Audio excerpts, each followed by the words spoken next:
Take real estate as a shot or as a fully stocked cooler. This is the 5 o'clock somewhere Real Estate Investor Podcast.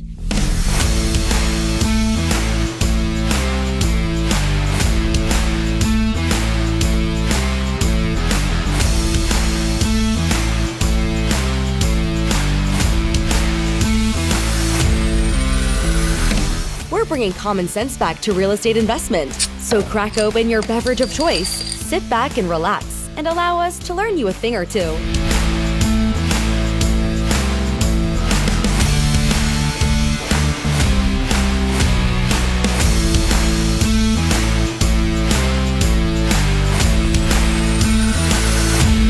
Hey, welcome back to It's 5 o'clock Somewhere Real Estate Podcast. We took a little bit of a hiatus the last quarter of 2024. We had a lot going on, so we took a break. We're back now for the 2025 season. Our first topic is we're just going to talk about what a crap sandwich 2024 was for the investment market, investors, as well as us as investment brokers. And then hopefully we can get into the emerging trends, what's coming and what's been the trend in investing in real estate. One I found unique was new construction. So we'll talk about that when we come back. We are sponsored by Title Assurance and Escrow, a title company here in Cordova that does all of our closings, title work, escrows, and we only use Title Assurance and Escrow. That relationship is very important because we can get things done for our investors quickly and easily. So to speak with Title Assurance and Escrow, call 901-737-3332. Ask for Chris or April. All right, Jeff, welcome back. Nick, welcome back. Marissa, one of our newest agents, newest team members on her way. She'll probably be in about 15, 20 minutes. Audrey's in the studio videoing us, the blackmail us down the road. And, of course, our producer, Dick. Anyway, our British producer's in studio. His name's Richard. We call him Dick because he is one. So let's get into the topic. Let's talk about 2024. I can give you a brief recap of 2024, and then we can move on from it. Okay. It was a really year. Now let's move on and talk about the new year. Yeah, but let's talk about why it was a bad year. We had, let's face it, there were a lot of issues with 2024 from the economy, inflation, interest rates that affected a lot of aspects of our economy, but it really hit the real estate market hard. Then you throw in the political reasons on top of that. Yeah. Which, regardless of how you feel about it, there was a lot of animosity in the country. I think a lot of people were just sitting tight, wanting to see what happens. Well, I had many investors. I did okay this year. I was way off. I was probably about 40% off what I would normally do in a year. So it did kind of suck for me. But we survived it, as we always will survive it. Typically, Glenn always said, in a bad economy, good economy, somebody's always buying, somebody's always selling. But the one caveat that we had this year was interest rates and cost of money. Cost of money was more expensive, so it made it harder for investors who are borrowing money to actually buy investment real estate. The guys that capitalized on the investment market this year were the cash buyers because housing prices were down. So that $120,000 rental house that's rented for $1,300 in Raleigh, you can now get for $100,000. I just went through a CMA this morning with Amish, one of his properties. And in the last 6 months, there were 12 properties, average sales list price $95,000 to $110,000. All of them sold for $80,000 and less, even though they were worth way more than that because they sat on the market for months on end and sellers just decided to price it to sell. I think there was a lot of panic selling toward the end of the year. People just didn't know what was going to happen politically. They thought market was going to keep going down and they were going to get out while they could. Good news is it didn't collapse. Well, let's talk about what did happen. As you remember, we were advising all of our investors last year, especially the second half of the year. We were predicting what we thought was going to happen. It turns out it was true. Right. We told them that once the election was over, who we thought was going to win and what was going to happen. And I kid you not, the day after the election, our phones just blew up with investors because we have been telling them as soon as Trump gets elected, buyers are going to jump off the fence, interest rates are going to continue to go down. There's already a shortage of inventory in our market, and that was just going to create more of a shortage. You said it yourself. We see a year over year, 3.5%, maybe 4.5% increase in equity. We've had them as high as 8-9%. Well, you were predicting 8-9%. Coming up this year, coming up I this year. expect to see a. So we at told least a 6. everybody, now's the time to buy. We were telling this in June, July. Now's the time to buy because this is what's going to happen. And guess what? That's exactly what happened. Well, but understand the reason why a lot of these investors. Let's face it, the investment market today is a lot different than it used to be. Used to be you had to have a couple $100,000 just sitting around in the bank if you wanted to be a real estate investor. Real estate loans like DSCR and all these different products made it easier for someone with $20,000 in the bank and a decent credit score to start buying a rental property. So it's a lot easier today than it used to be. Well, I also think people have gotten more creative too. They're looking at seller finance options. Yeah. There's a lot of other avenues out there. If you're persistent, you can find some of these. And we're going to talk about that as well, some of the ridiculous offers we all got this year. But always know that because the loan process, the lenders have made it easier to become an investor. That means a lot of investors have moved toward financing properties and not actually paying cash. I have a few investors that pay cash, but very few people pay cash. And when interest rates are still elevated where they are, the cost of money is a little too high for them. So you got two options. You do what most investors do. You just put your wallet in your pocket and sit it out and wait. Or you do a purchase, which some investors did a buy, and then they're going to go back and refi once the rates get to a lower rate and increase their cash flow. The smart ones, even though they didn't have cash and they were borrowing money, were the ones that still bought today. They still bought that $120,000 house in Raleigh, knowing that it's going to be 5 years from now $150,000, knowing it's going to rent for $1450, and that they're only going to make a couple $100 a month now, but a year or so from now they could refi it, bring the rate down, pick up another $100 or $200 in cash flow, and let it grow. And they still got a good deal on that property over what someone would pay for that property this year as the market gets hot. So it was really an odd year. I preached to a lot of investors about the right way to do this, and that right now is a good time to be buying because, as I said, there were homes that were being sold, they were taking offers $10,000 under asking, $15,000 under asking, but nobody would move. Very few people moved on that. Well, Brent, that's the investor mentality. It's kind of like I want to wait and see what everybody else does, and then I'll jump on. It's the bandwagon effect. Well, they feel security in numbers. A lot Correct. of other people are doing it. They feel like, hey, there's something right about this. It's a safer investment. Investors that make a lot of money are the pioneers that do the things that other people aren't doing. And that, listen, there's a ton of agents out there that will just take any old investor out and just buy them houses. The same old process. Well, Brett, explain this to some of our new investors that might be listening. I've never been big on interest rates letting me stop invest, a quarter point, half a point. So we got guys sitting on the fence waiting on interest rates to go down. And why? Okay, you've got the money. It's 8%. You're waiting on them to drop 0.25%. You're waiting on them to drop 0.5%. So what? You can save $25 a month on your mortgage payment. Exactly right. In the meantime, while you're sitting on the fence, somebody else is buying that property Getting for good deals. $10,000 less than it's worth. By the time you get ready to buy it, it's going to be inflated $15,000. Instead of you paying $80, now you've paid $100 for it. And now your note on $15,000 extra a month is costing you $200 more a month. So we're talking about 2024. Just throw your headphones on. Marissa Miller, one of our newest agents, has joined our team, and she's sitting in with for the first time today, actually. Have you ever done a podcast? I have not. Okay. So, Jeff, what was that question again? What were we talking about? I want you to explain to our new investors why they're sitting on the fence waiting on an interest rate to drop 0.5 point when that's only going to affect their loan by $12 to $15 a month, and then they wait too long and they buy that same property for $15,000 more, and now it's costing them $200 a month. Why is interest rate such a big obstacle for an investor to overcome, knowing that they could refinance in a couple of years? I'm going to say this. I don't mean it to be derogatory, but it's lack of education. It's lack of research. There are a lot of what I would like to call armchair investors who don't really do the research and understand the investment market. They just decide, I got $20,000, I'm going to go buy a rental house. And they don't really research it and try to figure out the best strategy, the best approach. So yeah, you think when if you're 29 years old and most of your life interest rates have been 0, 1, and 2%, and now all of a sudden they're 8 or 9, well, hell, that'd be like it being 300% back in the 70s when the rates were 20%. It's just astronomical number. I would think that would weigh on someone's brain just to be a negative, even though it's not that big of a negative. Because like you said, a whole point off, I think we did this math in a previous podcast, but a whole basis point was like a $40 savings or something like that.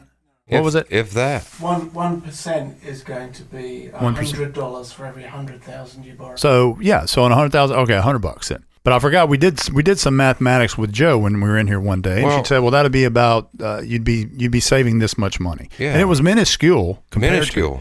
So then you divide your $100 that you're paying extra that you could save into the $15,000 you're going to pay more for the house later. Which is better? Right. Obviously, the higher interest rate's better. I'll if you can get a good deal on a property value-wise. I'll give you an easier example and this is owner-occupant just to make the point.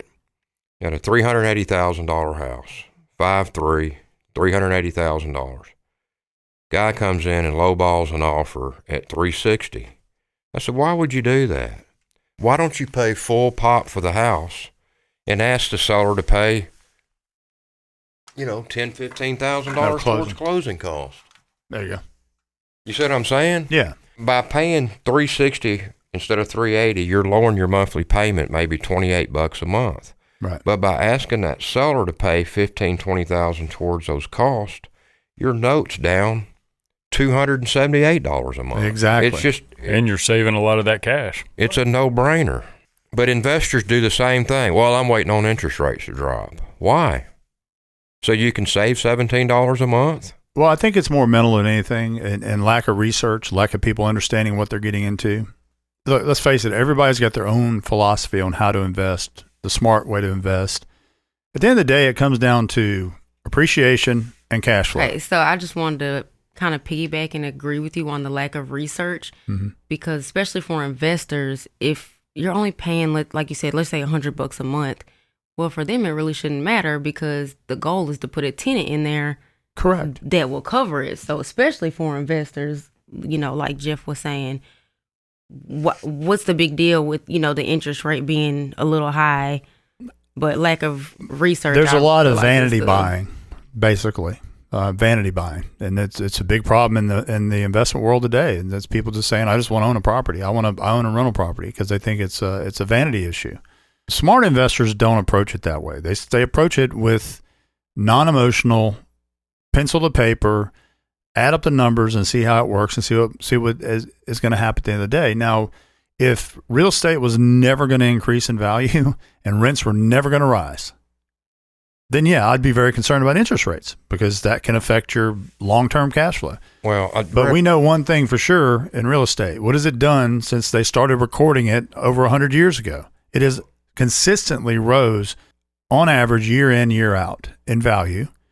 What has happened in Memphis? I mean, when I first moved to Memphis in 2006, I got rid of a 3-bedroom, 1-bath house for $550 a month, $600.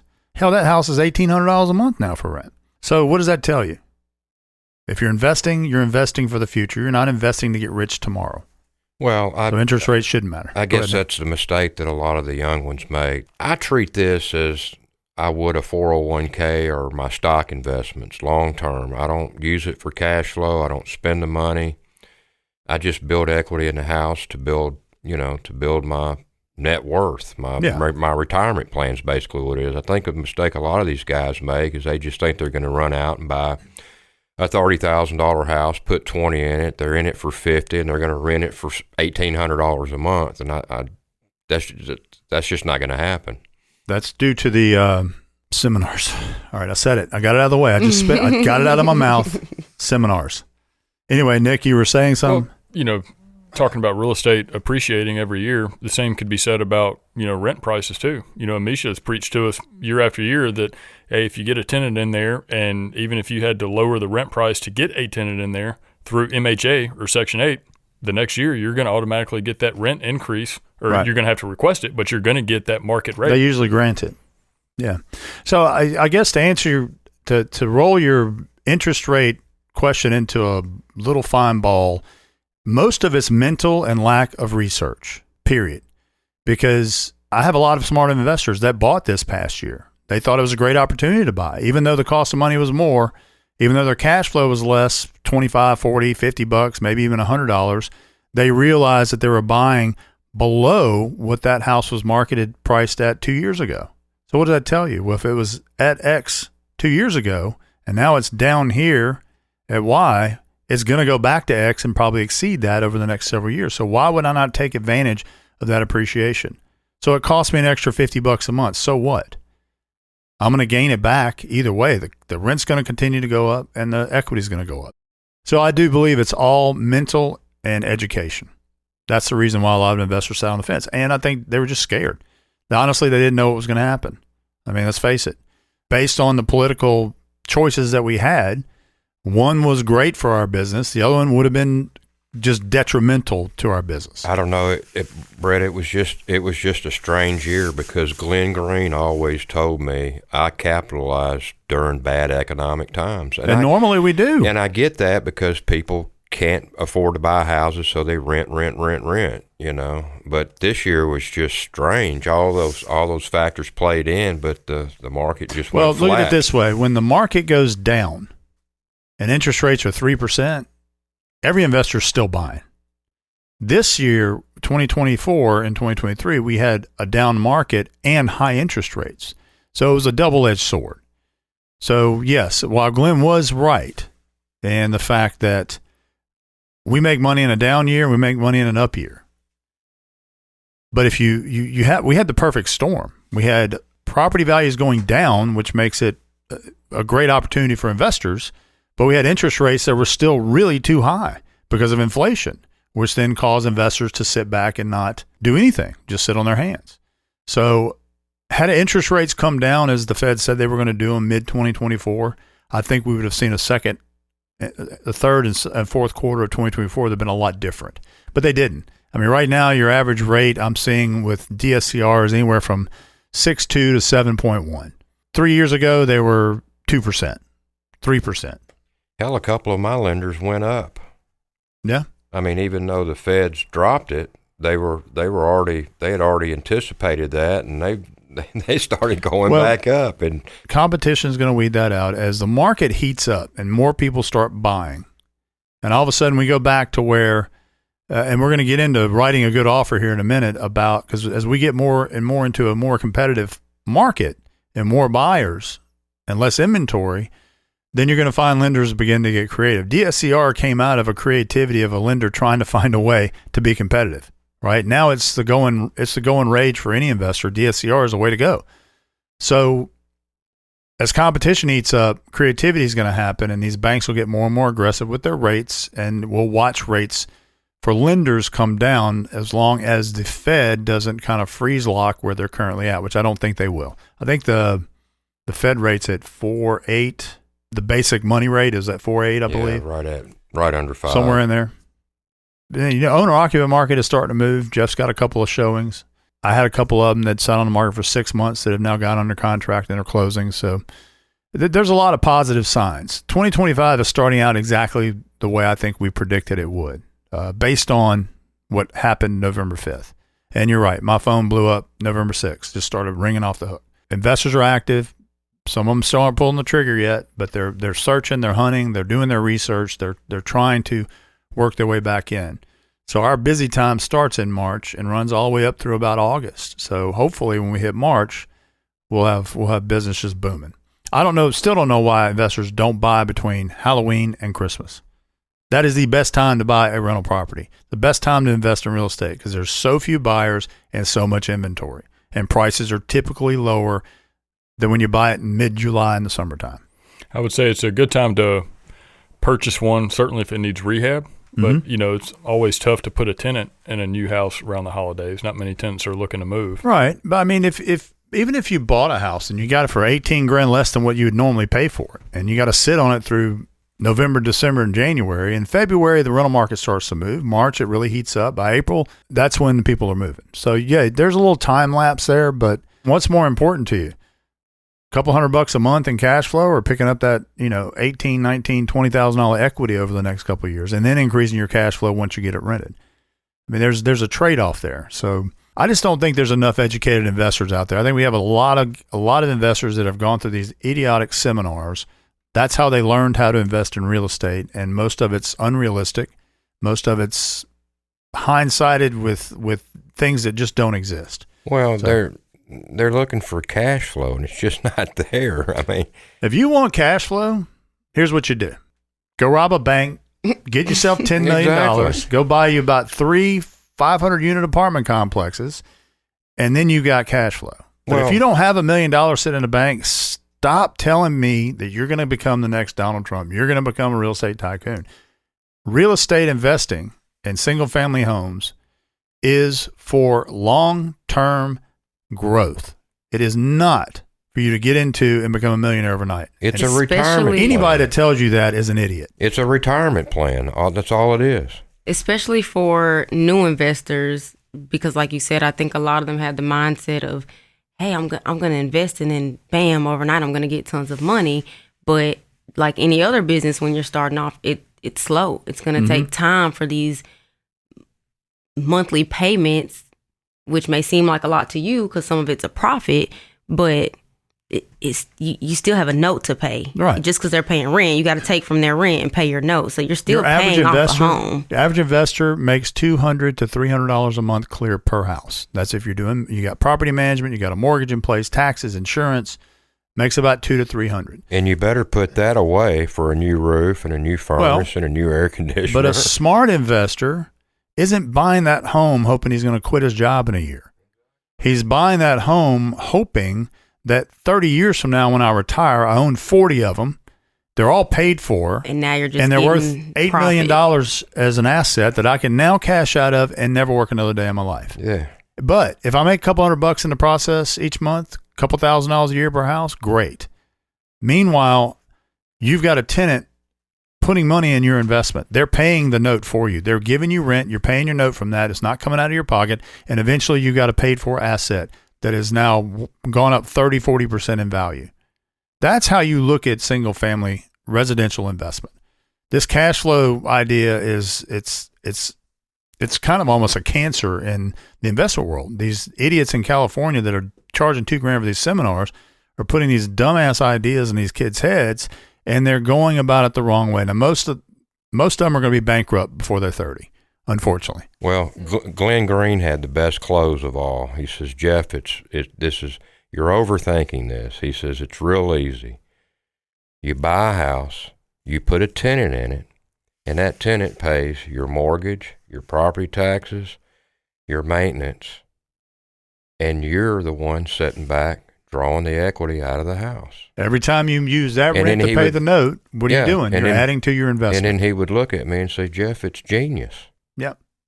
They're doing all the work. So here's what we need to do. And you're making all the money. I think we need to go to California, sign up for one of these seminars, and when the guy comes out and announces himself, we go up there and beat the shit out of him and tell him to go back to where he came from. Because he's making our lives hard.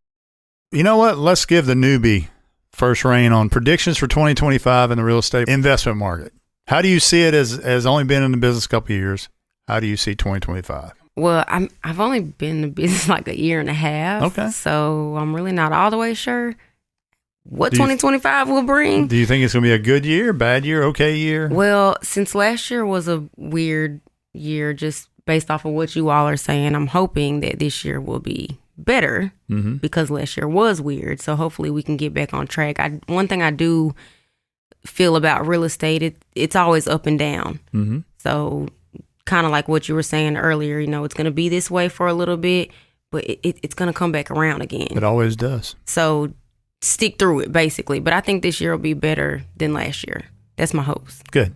Yeah, because in real estate, it's probably the one thing in the world that if it goes down, it always comes back up. Usually it's what goes up has to come down. Well, in real estate, if it goes down, it's coming back up. So that's some security. Jeff, what's your thought? I'm optimistic about the new year. I've just got some baggage left over from last year that I need to dump. And then my attitude will be 100% into Well, I had some baggage. I dumped them on Marissa. So Yay. The newbie got him. Well, I've got a couple of listings for you, dear, if you want them. Let's talk after the Just show. when I'm open for anything, let's go. Look, when I got my license and me and Glenn were sitting down for the first time focused on real estate, Glenn's like, yeah, he had a problematic investor, and he said, just give him the bread. And I adopted the attitude, I'd sell a porta potty if I could make a buck. Like, that's how I went into this. And they sent me every garbage investor, every pain in the ass person they could possibly, that they didn't want to mess with, to me. And I made a lot of money from that, believe it or not. So And that'll be, well, for you were already experienced, but, for you all that are very busy, I'm the newbie. So that could also help with those experiences. Because every investor in person is different. So you might get one easy investor, but then you might get 3 difficult investors, but you're going to go through the motions and you'll take something from it so that you can apply it to your new clients. Well, but eventually the goal is to get you to the point where you can pick and choose your investors. Well, and then when I started, I sold everything that they gave me. I didn't care who they were, what it was, where it was located. I went after it. Marissa, and then there's guys like me that every investor is a pain in the ass. There's no way around that one. In the future. At some point, you have to think, maybe I'm the problem. Well, you are the mutual factor now. You would think a guy that's been married 5 times might look in the mirror and say, I hadn't been married 5 times, but I've gone through 5 investors. You think he'd take a look at himself in the mirror and say, examine his conscience, say, maybe it wasn't them, maybe it was me. No, Jeff, your biggest problem is that you get emotionally involved with the process. Jeff takes everything to heart, which is a great trait for a real estate agent. It's hard not to. It's a great trait for a real estate agent, but in the investment game, it can be aggravating to you as an agent when you get emotionally invested with an investor in a house. The only emotion that I invest in real estate investment is anger. That's it. I mean... What do you feel 2025 is going to do? 2025 is going to be a stellar year for me because I've been building inroads into this for 2 years, and it's growing, and I'm starting to see it pay off. From what little bit of owner-occupant stuff I'm doing, I'm getting more calls to show my listings in 30 days than I had 6 months prior in 2024. I've literally gotten more calls to show these properties in 30 days than I have in 6 months. I agree. I think 2025 is going to be a good year for all of us. For investors as well, for sellers, buyers, I think we're going to get back to a point where we're going to be back to where it was when Glenn and I were rolling together. It's been a rough couple of years, but I think we're at the end of that tunnel. Nick, what do you think? I think it's going to be a great year. I think there's a lot of optimism in the country as a whole right now with things to come. Towards the latter part of 24, there was a lot of uncertainty and people just sitting back, waiting to see what happens. I think now we have some closure on the political side of things as far as, what's to come. And I think there's going to be some steps taken, and I feel a lot of positive energy with, the general public and the economy and the way things are shaping up. So I think that people are going to start back, getting in the swing of things, looking for trying to get in on the upswing. Couldn't agree with all of you more. If you want to reach out to us, 901-692-7401. We are all available to talk to you at any time, answer questions, give you advice, help you find the next rental property, help you sell a property you want to liquidate and roll into something else, 1031, whatever you want to do, give us a call or go to mymemphisinvestmentproperties.com. On there, we have a for sale page. That is all of the stuff we have that's listed and off market that you can go view. Just kind of see what the properties look like. It gives you a description of the property, the sales price, the current rents. You can calculate your ROI from there and just get in touch with us. 901-692-7401. For more common sense real estate tips, listen and subscribe at 5o'clocksomewherepodcast.com. The 5 O'Clock Somewhere Real Estate Investor Podcast is a Sound Ideas Group production.